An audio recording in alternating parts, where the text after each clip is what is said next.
અંકલેશ્વરમાં ધર્માંતરણનો મામલો સામે આવ્યો।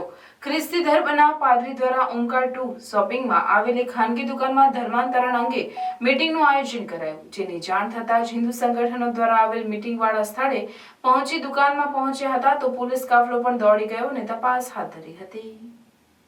અંકલેશ્વરમાં ખ્રિસ્તી ધર્મના પાદરી દ્વારા ઓમકાર ટુ શોપિંગમાં એક મીટિંગનું આયોજન કરવામાં આવ્યું, જેમાં અંકલેશ્વર તેમજ આસપાસના ગામડાઓના કેટલાક હિન્દુ પરિવારજનોને બોલાવવામાં આવ્યા હતા।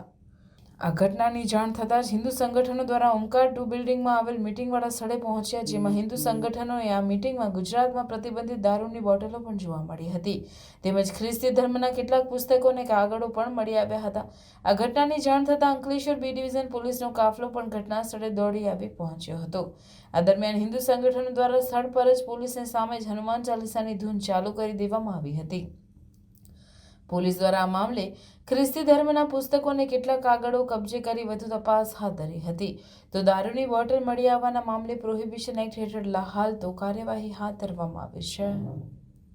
પોતાના ધર્મને પ્રેરિત કરતો અને ઈસા મસીહને પ્રેરિત જીવન પ્રસંગ વિશે પ્રેરણા આપતું સાહિત્ય અને એમને પોતાના કાર્યક્રમમાં નિમંત્રણ આપવા માટેનું સાહિત્ય વેચતા હતા અને આજ રોજ આ ઓમકાર કોમ્પ્લેક્સ G20ની ઓફિસની અંદર એ લોકોએ આ કાર્યક્રમ યોજ્યું હતું અને એમાં કેટલાક હિન્દુ પરિવારોને બોલાવી અને ઈસા મસીહ પોતાના જીવન માટે શું કર્યું અને જીવનમાં એમને ઇન્સાન માટે શું કર્યું એવી પ્રેરણા, જેથી કરીને લોકો ઈસાઈ પ્રત્યે પ્રેરિત થાય અને હિન્દુમાંથી ખ્રિસ્તી ધર્મ પાલતા થાય એવું ધર્માંતરણ કરવાનું મોટું ષડયંત્ર અહીંયા ચાલતું હતું અને સાથે કેટલાક સાહિત્ય અને ઇલેક્ટ્રોનિક ઉપકરણો સાથે સાથે દારૂની બોટલ પણ લઈને એ લોકો આ કાર્યક્રમ કરી રહ્યા હતા।